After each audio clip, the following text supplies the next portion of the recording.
السلام علیکم ورحمۃ اللہ وبرکاتہ۔ سامعین، ایک مسلمان کا دن ماہ رمضان میں کیسے ہو، اس سلسلے میں ہمیں غور کرنے کی ضرورت ہے۔ چلیے ہم اپنے دن کو کیسے گزاریں، ذرا سا پلان تو بنا لیں۔ رمضان میں مسلمان اپنا دن فجر سے پہلے سحری کھا کر شروع کرتا ہے، اور سحری میں افضل یہ ہے کہ سحری کو رات کے آخری حصے تک مؤخر کرے، تاخیر سے سحری کرے۔ سحری کے بعد نماز فجر کی اذان سے پہلے نماز کی تیاری گھر میں ہی کرے۔ وضو کر کے نماز باجماعت ادا کرنے کے لیے مسجد کی طرف جائے۔ جب مسجد میں داخل ہو تو تحیۃ المسجد کی 2 رکعتیں پڑھنے کے بعد بیٹھ کر اللہ تعالیٰ سے دعا کرے، یا پھر قرآن مجید کی تلاوت میں مشغول رہے، یا ذکر و اذکار کرتا رہے۔ جب مؤذن اذان کہے تو اذان کا جواب دے کر اذان کے بعد نبی صلی اللہ علیہ وسلم سے ثابت شدہ دعا پڑھے، پھر فجر کی سنتیں ادا کرے۔ اقامت تک ذکر و اذکار اور دعا میں مشغول رہے، کیونکہ وہ جب تک نماز کا انتظار کرے گا نماز کی حالت میں ہی ہے۔ نماز باجماعت ادا کرنے کے بعد نماز کے بعد والے اذکار اور دعائیں پڑھے، پھر اگر پسند ہو تو طلوع شمس تک وہیں بیٹھا ذکر و اذکار میں مصروف رہے۔ قرآن مجید کی تلاوت سب سے افضل ہے، کیونکہ نبی صلی اللہ علیہ وسلم بھی نماز فجر کے بعد تلاوت کیا کرتے تھے۔ جب سورج طلوع ہو اور اچھی طرح اوپر آ جائے تو طلوع کے تقریباً 15 منٹ کے بعد اگر پسند کرے تو اشراق کی کم از کم 2 رکعت ادا کرے تو زیادہ بہتر ہے، اور اگر چاہے تو وہ اسے افضل وقت تک مؤخر بھی کر سکتا ہے۔ اس کا افضل وقت سورج بلند ہونے اور تیز دھوپ کا وقت ہے۔ پھر اگر چاہے وہ کام کاج پر جانے کی تیاری کے لیے سو جائے، اور سونے میں اس کی نیت یہ ہونی چاہیے کہ وہ اس سے عبادت اور حصول رزق میں قوت حاصل کرے گا۔ انشاءاللہ اسے اجر و ثواب بھی حاصل ہوگا۔ اسے چاہیے کہ وہ سونے میں عملی اور قولی طور پر شرعی آداب کا لحاظ رکھے۔ پھر کام کے وقت پر اپنے کام اور ڈیوٹی پر جائے۔ جب ظہر کی نماز کا وقت ہو تو وقت سے پہلے ہی اذان سے پہلے یا اذان کے فوری بعد مسجد چلا جائے، تاکہ پہلے ہی نماز کی تیاری کر سکے۔ ظہر کی 4 رکعات سنتیں 2 کر کے ادا کرے، پھر اقامت قرآن مجید اور ذکر و اذکار میں مشغول رہے۔ نماز باجماعت ادا کرنے کے بعد والی 2 سنتیں ادا کرے، پھر نماز کے بعد اپنے کام پر واپس لوٹے، کام کاج میں مشغول رہے، اور اپنی ڈیوٹی مکمل کرنے کے بعد اگر اس کے پاس عصر کی نماز سے پہلے آرام کرنے کا وقت مل سکے تو تھوڑا بہت آرام کر لے۔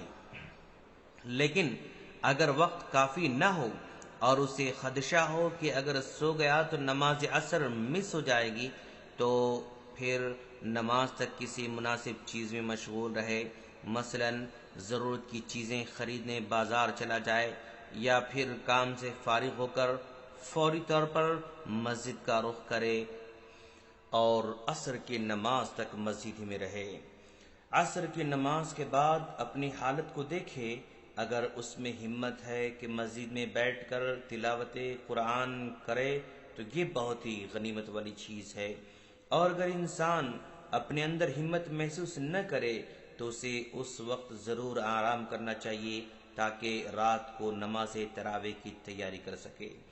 اذان مغرب سے پہلے افطاری کی تیاری کرے، اور اسے اس وقت میں ایسے کام کرنی چاہیے جن کا اسے فائدہ ہو، یا تو قرآن کی تلاوت میں مشغول رہے، یا دعا کرتا رہے، یا پھر اپنے اہل و عیال سے مفید بات چیت کرتا رہے۔ اس وقت میں سب سے بہتر اور اچھا کام یہ ہے کہ روزے داروں کی افطاری کے لیے کھانا لا کر یا پھر اسے تقسیم کر کے ان کا تعاون کرتا رہے۔ اس کام کی بہت ہی عظیم لذت ہے، جسے صرف وہی شخص پا سکتا ہے جس نے اس کا تجربہ کیا ہو۔ پھر افطاری کے بعد باجماعت نماز مغرب کی ادائیگی کے لیے مسجد کا رخ کرے، نماز ادا کرنے کے بعد 2 رکعت سنت مؤکدہ ادا کرنے کے بعد گھر واپس آئے اور جو کچھ میسر ہو کھائے پیے، لیکن زیادہ نہیں۔ پھر اسے اس بات کی خواہش ہونی چاہیے کہ وہ عشاء سے پہلے باقی ماندہ وقت میں اپنے اور اپنے گھر والوں کے لیے مفید بنانے کے لیے کوئی قرآنی قصہ یا پھر احکام کی کتاب پڑھ کر سنائیں، یا کوئی مباح اور اچھی قسم کی بات چیتیں مصروف رہے۔ اس کے بعد نماز عشاء ادا کریں۔ عشاء کی 2 رکعت سنت مؤکدہ ادا کرنے کے بعد امام کے پیچھے خشوع اور خضوع کے ساتھ نماز تراویح ادا کرنی چاہیے۔ نماز تراویح ادا کرنے کے بعد آپ اپنے لیے کوئی مناسب سا پروگرام تیار کریں جو آپ کی شخصیت اور حالات کے مناسب ہو، اور اس میں بہت ساری چیزوں کا خیال بھی ہونا چاہیے۔ ہر قسم کے حرام کام اور اس طرف لے جانے والے تمام کے تمام کاموں سے دور رکھنا ہوگا۔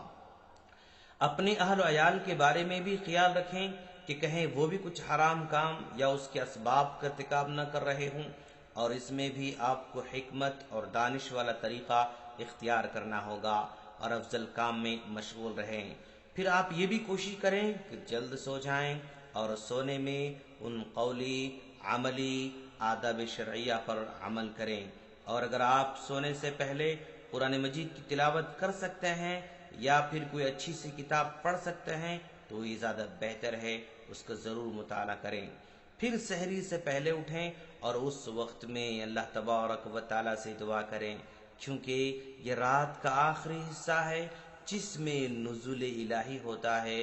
اللہ تعالیٰ نے توبہ و استغفار کرنے والوں کی بہت زیادہ تعریف کی ہے، اور اسی طرح اس وقت میں دعا اور توبہ کرنے والوں کی دعا توبہ قبول کرنے کا وعدہ بھی فرمایا ہے۔ اس لیے آپ اس عظیم فرصت کو ضائع نہ کریں بلکہ اس سے بھرپور فائدہ اٹھائیں۔ پورے ہفتے میں جمعے والا دن سب سے افضل اور بہتر ہے، اس لیے ضروری ہے کہ اس دن بھی عبادت اور اطاعت کے لیے کوئی خاص پروگرام ترتیب دیا جائے، جس میں چند چیزوں کا خیال رکھنا ضروری ہے۔ نماز جمعہ کے لیے مسجد میں جلدی جانا، نماز عصر کے بعد مسجد ہی میں رہنا، اور اس دن کے آخر تک قرآن مجید کی تلاوت اور دعائیں مشغول رہنا، کیونکہ یہ ایسا وقت ہے جس میں دعائیں قبول ہوتی ہیں۔ آپ اس دن اپنے وہ اعمال پورے کر لیں جو پورے ہفتے میں نہیں ہو سکے۔ مثلا 7 دنوں میں آپ نے جو قرآن نہیں پڑھا اور اس میں پڑھیں، یا پھر کوئی کتاب مکمل کر لیں، یا کوئی کیسٹ سننا ہو تو اس کو سنیں، یا اس طرح کے اور دوسرے اعمال صالحہ ضرور بچا لائیں۔ رمضان کے آخری 10 دنوں میں لیلۃ القدر ہے جو 1000 مہینوں سے بھی افضل ہے، اس لیے انسان کو اس میں اعتکاف کرنا چاہیے تاکہ اس رات کو پا سکے، اور اعتکاف مسجد کے بغیر کہیں نہیں ہو سکتا ہے، جیسا کہ نبی صلی اللہ علیہ وسلم بھی کیا کرتے تھے۔ اس لیے جو اس میں اعتکاف کر سکتا ہے اس کے لیے یہ بہت ہی عظیم نعمت ہے، اور جو اعتکاف نہیں کر سکتا اسے چاہیے کہ وہ آخری عشرے میں جتنا ہو سکے زیادہ سے زیادہ ذکر و اذکار میں لگا رہے۔ اسے چاہیے کہ وہ آخری عشرے کی راتوں میں عبادت اور اطاعت، قیام اللیل اور قرآن مجید کی تلاوت اور دعاؤں میں گزارے، اور اس کے لیے اسے دن میں آرام کر کے تیاری کرنی چاہیے تاکہ رات کو جاگ سکے اور اللہ تبارک و تعالی کی عبادت کر سکے۔ تو سامعین، یہ رہا ہمارا رمضان کا ایک دن کا پلان، یعنی ہمیں ہر دن ایسے ہی گزارنا چاہیے۔ ہم اللہ سے دعا کرتے ہیں کہ باری تعالیٰ تو ہم تمام کو اس پلان پر عمل کی توفیق عطا فرما۔ آمین۔ السلام علیکم ورحمۃ اللہ وبرکاتہ۔